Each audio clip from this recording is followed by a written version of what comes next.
পঞ্চম শ্রেণীর হিন্দু ধর্ম শিক্ষা। তো আজকে আমরা সমাধান করব চতুর্থ অধ্যায়ের তৃতীয় পরিচ্ছেদ। তো তৃতীয় পরিচ্ছেদ আজকে পুরোটা সমাধান করব। তো থাকছে হচ্ছে 70 পৃষ্ঠা। তারপরে আমরা সমাধান করব, দেখি কি আছে। তারপর দেখো আমাদের 74 পৃষ্ঠায় এই কাজটি আছে, এই কাজটি সমাধান করব। তারপরে চলে যাব আমরা পরবর্তী পৃষ্ঠায়। দেখো আমাদের 77 পৃষ্ঠায় আরো একটি কাজ আছে, এটা সমাধান করব। তারপরে আমরা সমাধান করব এই যে 78 পৃষ্ঠায় আরো একটি কাজ আছে, এটাও সমাধান করব। তারপর দেখো এই যে এই কাজটা সমাধান, তারপরে শূন্যস্থান টিক শূন্য 80 পৃষ্ঠা, তারপরে 81 পৃষ্ঠায় প্রত্যেকটি সমাধান করব একটি ভিডিওতে। তারপর দেখো পরবর্তীতে আছে পঞ্চম অধ্যায়। তো পঞ্চম অধ্যায়ের ভিডিও দেখার জন্য অবশ্যই সাবস্ক্রাইব মাই চ্যানেল। তো চলো আমরা প্রথম থেকে ভিডিওটি শুরু করি। এবং বলে রাখি, প্রিয় শিক্ষার্থী ও অভিভাবকদের এই চ্যানেলটি সাবস্ক্রাইব করতে, কারণ সাবস্ক্রাইব করলে আমি ভিডিও আপলোড করে অটোমেটিক তোমাদের ফোনে ভিডিওগুলো পৌঁছে যাবে। তো দেখো এখানে আমাদের কি লেখা আছে, যে তোমার এলাকায় মন্দির বা তীর্থক্ষেত্রগুলোর নাম লেখো। মানে আমার এলাকায় মন্দির বা তীর্থক্ষেত্র থাকলে সেগুলোর নাম আমরা প্রত্যেকটা ঘরে লিখবো, যে মন্দির বা তীর্থক্ষেত্র। তো চলো এগুলোর ভিতরে আমার এলাকার মন্দির বা তীর্থক্ষেত্রের নাম লিখে নিই। এই যে দেখো আমাদের মন্দির বা তীর্থক্ষেত্রের নাম, এই যে নারায়ণ জিউ মন্দির। তারপরে দেখো এখানে লেখা আছে এই যে ঢাকেশ্বরী জাতীয় মন্দির, এই যে ঢাকেশ্বরী জাতীয় মন্দির। তারপরে আছে ইস্কন স্বামীবাগ মন্দির, তারপরে আছে রমনা কালী মন্দির, তারপরে আছে সিদ্ধেশ্বরী কালী মন্দির, এবং তারপরে আছে রামকৃষ্ণ মিশন। তো দেখো প্রিয় শিক্ষার্থী এবং অভিভাবকরা, আমাদের কিন্তু এইটা কমপ্লিট। এখন আমরা চলে যাব পরবর্তীতে। তো দেখা যাক পরবর্তী পৃষ্ঠায় আমাদের কি কাজ আছে। এই দেখো 74 পৃষ্ঠায় আমাদের আরো একটি কাজ আছে। এখানে আছে মন্দির দর্শনে তোমার অনুভূতি কেমন হয় তা নিজের ভাষায় প্রকাশ করো। তো মন্দির আমরা যখন পরিদর্শন মানে দেখতে যাই, আমার মনের ভিতরে অনুভূতি কেমন হয়, আমরা চলো এটা দেখে নিই।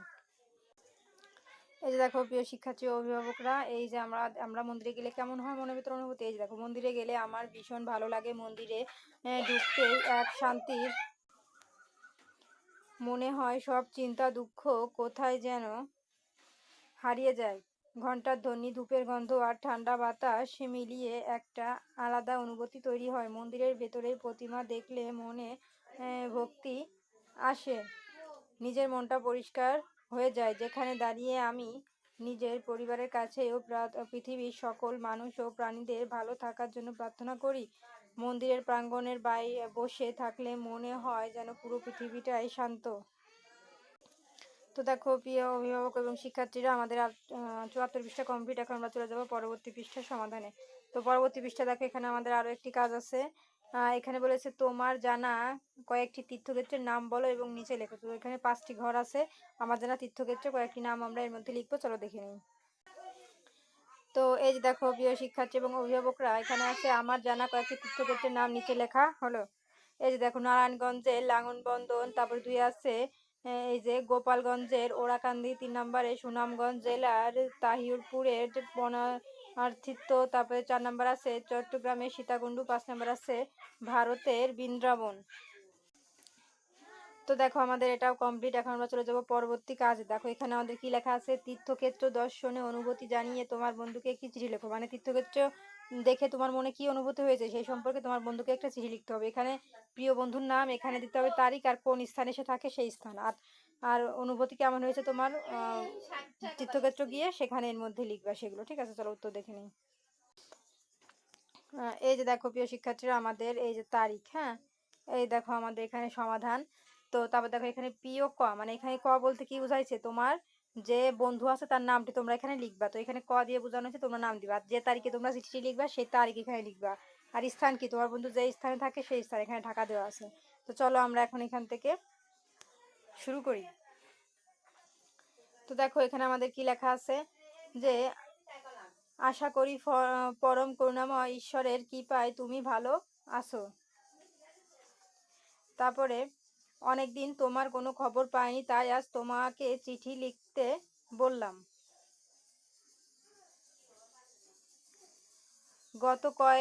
গত সপ্তাহে আমি যে অভিজ্ঞতা লাভ করেছি তা তোমার সঙ্গে ভাগ করে নেওয়ার জন্য এই চিঠি লিখেছি।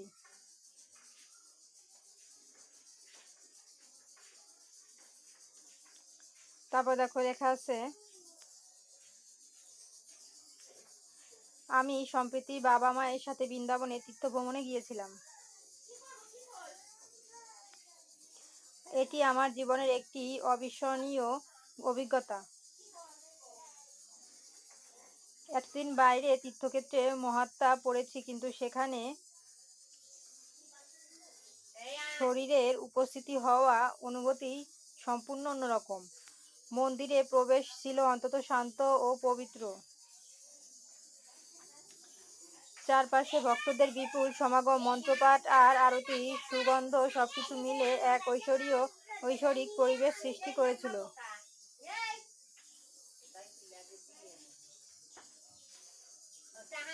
তারপর আছে এই যে আমি একটু স্ক্রল করে নিচে যাই, দেখো এখানে লেখা আছে আমাদের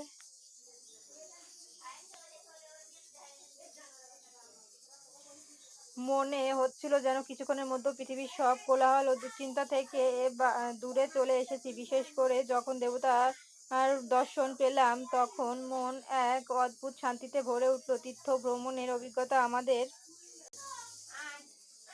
নিজেদের ভিতরে আধ্যাত্মিক শান্তিকে জাগিয়ে তোলে। এখন আমি বুঝতে পারছি আমাদের ধর্মগ্রন্থ তীর্থ ভ্রমণের প্রতি এত গুরুত্ব কেন দেওয়া হয়েছে। আজ আর নয়, তোমার পড়াশোনার খবর দিও মনে করে, এবং তোমার বাবা মাকে আমার প্রণাম জানিও। ইতি তোমার বন্ধু খ। তো দেখো আমার এই ঘরটি কমপ্লিট চিঠিটা। তো পরবর্তীতে চলে যাব আমরা পরবর্তী পৃষ্ঠা। দেখো পরবর্তী পৃষ্ঠায় আমাদের এখানে কি লেখা আছে। এই যে আমাদের এখানে লেখা আছে, পরমতের প্রতি শ্রদ্ধাশীল হওয়া এবং সকলের সাথে শান্তিপূর্ণ সহাবস্থানের জন্য তোমাদের কি করণীয় তা দলগতভাবে আলোচনা করে লেখো। তো চলো আমরা এটা লিখে দিই যে পরমতের প্রতি শ্রদ্ধাশীল হওয়ায় সকলের সাথে শান্তিপূর্ণ সহাবস্থানের জন্য আমাদের কি কি করণীয় তা আমরা এর মধ্যে লিখব। এই যে দেখো আমাদের উত্তরটি, ঠিক আছে। দেখো এখানে লেখা আছে, পরমতের প্রতি শ্রদ্ধাশীল হওয়া এবং সকলের সাথে শান্তিপূর্ণ সহাবস্থানের জন্য আমাদের যা করণীয় তা দলগতভাবে আলোচনা করা হলো। এই যে আমার পরিবারের বন্ধুদের সহপাঠীর প্রতি শ্রদ্ধাশীল হতে পারি, যেমন অন্যের কথা মনোযোগ দিয়ে শোনা, কাউকে অবজ্ঞা না করা। আমরা অন্য ধর্মের উৎসব বা অনুষ্ঠানে অংশ নিতে পারি, যেমন দুর্গাপূজা, ঈদ, বড়দিন অংশ নেওয়া। আমরা একে অপরের সাথে মিলেমিশে থাকতে পারি। উদাহরণ, মতবিরোধ হলে শান্তভাবে সমাধান করা। হিন্দু, মুসলিম, বৌদ্ধ, খ্রিস্টান সকল ধর্মের শান্তি ও সম্প্রীতির শিক্ষা আছে। ধর্মগ্রন্থ থেকে শিক্ষা নিয়ে আমরা দৈনন্দিন জীবনে ব্যবহার করতে পারি। তো এই ছিল আমাদের সমাধান। তো দেখো আমাদের এই পৃষ্ঠার উত্তরও কিন্তু কমপ্লিট, ঠিক আছে। এখন আমরা চলে যাব পরবর্তীতে শূন্য স্থানে। দেখো শূন্য স্থানে আমাদের কি লেখা আছে, মন্দিরে গেলে ড্যাশ হয়। তো এরকম 1 থেকে 5টি আছে, চলো আমরা উত্তরগুলো দেখে নেই। এই যে দেখো আমাদের উত্তর এখানে দেওয়া আছে, ঠিক আছে। দেখো এখানে লেখা আছে, মন্দিরে গেলে পুণ্য লাভ হয়। তারপর আছে কান্তজির মন্দির দিনাজপুর জেলার এই যে ঢেপা নদীর তীরে অবস্থিত। তারপর আছে কি, শ্রীকৃষ্ণের অপর নাম এই যে রুক্মিণীকান্ত।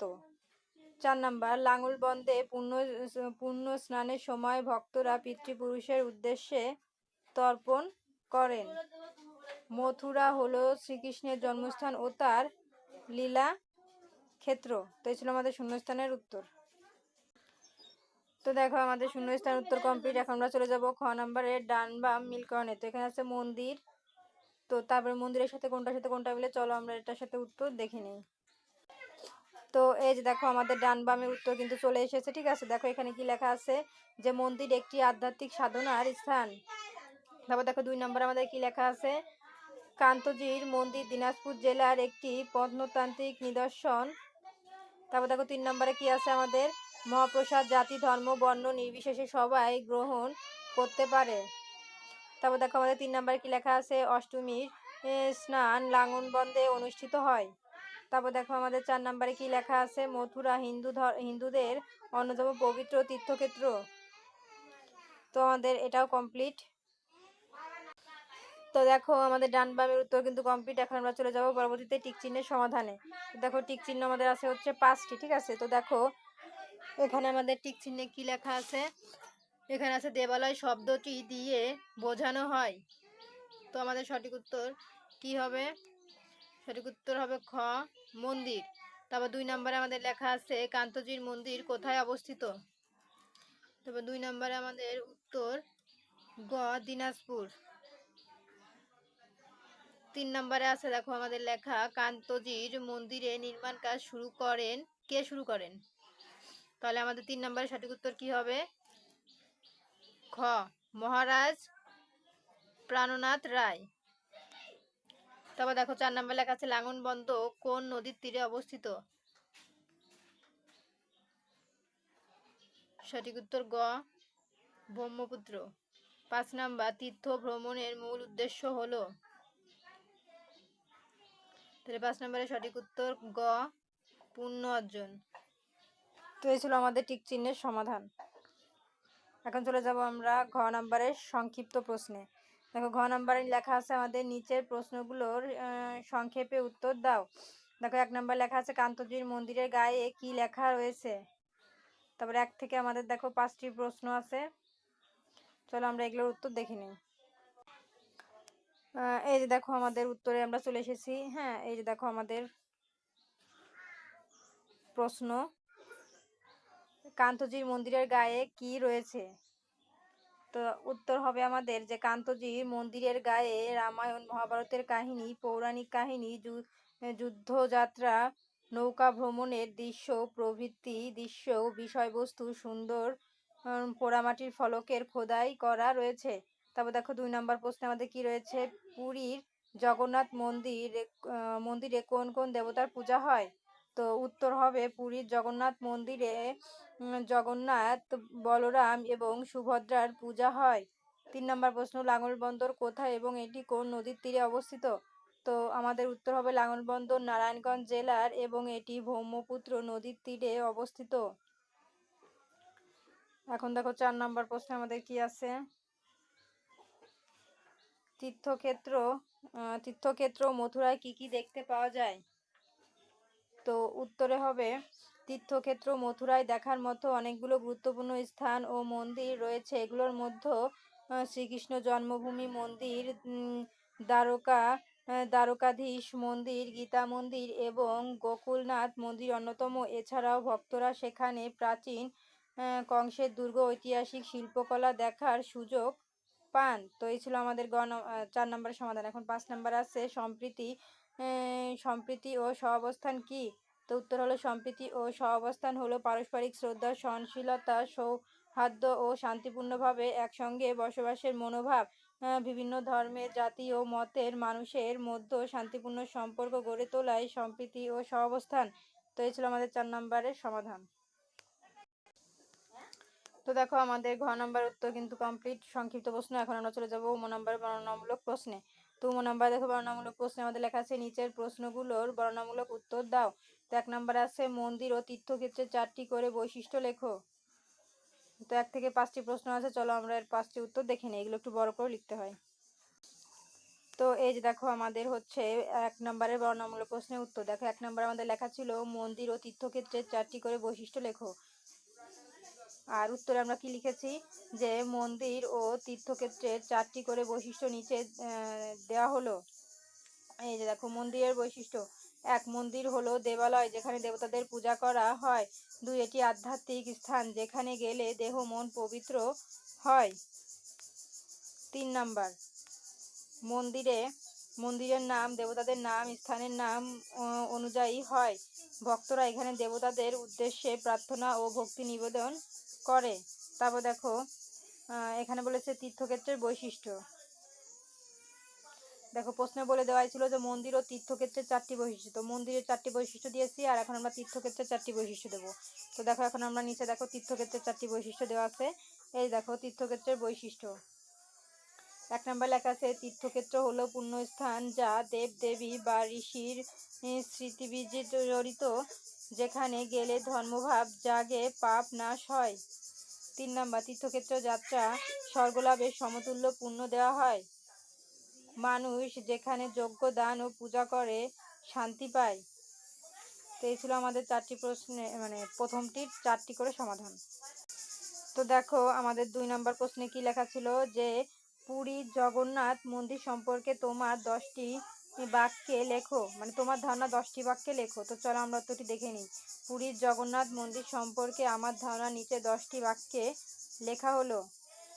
1. ভারতের উড়িষ্যার পুরীতে জগন্নাথ মন্দির অবস্থিত। 2. রাজা অনন্ত বর্মন দ্বাদশ শতাব্দীতে এটি নির্মাণ করেছিলেন। 3. এই মন্দিরে প্রাচীন 4টি দরজা রয়েছে। 4. ভক্তদের জন্য মন্দিরের দরজা ভোর 5টায় খোলা হয়। 6. মন্দিরের 5 নম্বর আছে মন্দিরটি হিন্দু ধর্মের প্রধান 4টি ধামের একটি। তারপরে আছে 6 নম্বর মন্দিরের দেয়ালের গায়ে খোদাই করা রয়েছে সুন্দর সুন্দর ভাস্কর্য। তারপরে দেখো 7 নম্বর লেখা আছে জগন্নাথ মন্দিরের মহাপ্রসাদ সকলকে প্রদান করা হয়।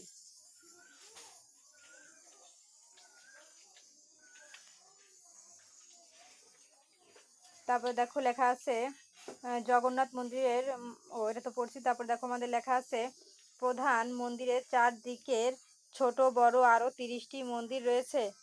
তারপর দেখা যাচ্ছে জগন্নাথ দেবের 9 নম্বর জগন্নাথ দেবের মন্দিরে প্রতি বছর অনুষ্ঠিত হয় 12টি পার্বণ। তারপর দেখো আমাদের লেখা আছে 10 নম্বর মন্দিরের আরাধ্য দেবতা হলেন 3 জন, যথা জগন্নাথ, বলরাম এবং সুভদ্রা।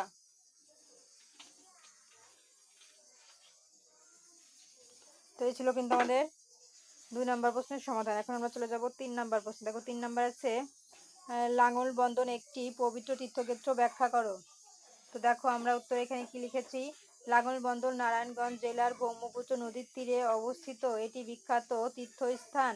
হিন্দুদের বিশ্বাস অনুযায়ী এই স্থানের পবিত্র জলে স্নান করলে পাপ মোচন হয় এবং পুণ্য লাভ হয়।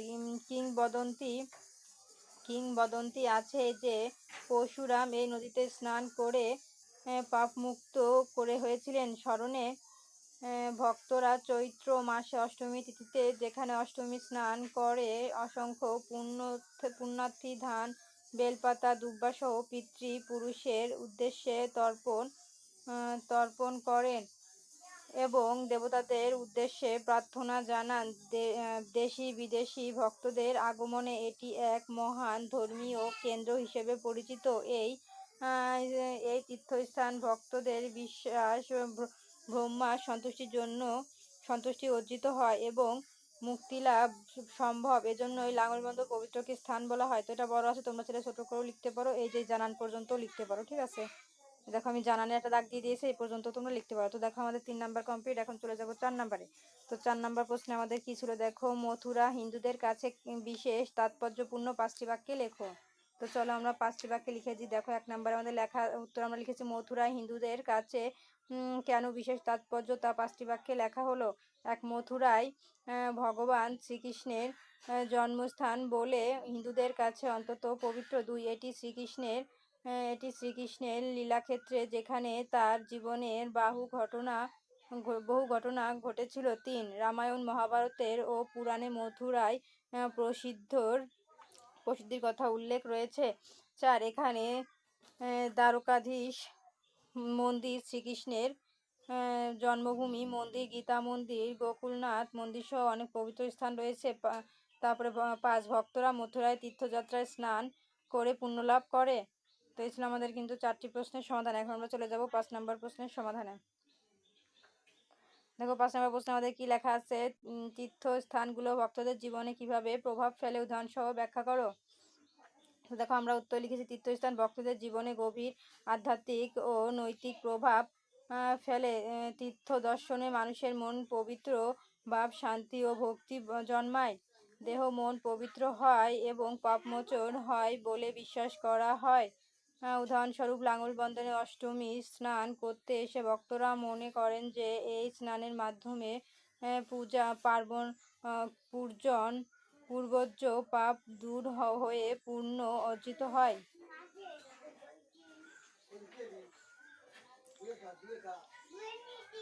আবার পুরীর জগন্নাথ মন্দিরে ভক্তরা দেবতার মহাপ্রসাদ গ্রহণ করে সৌভাগ্য ও আশীর্বাদ লাভের আশা করেন। তীর্থযাত্রার মাধ্যমে মানুষের সহমর্মিতা, সম্প্রীতি ও ধর্মীয় ভ্রাতৃত্ববোধ বৃদ্ধি পায়, যা সমাজে শান্তিপূর্ণ সহাবস্থানের পথ তৈরি করে।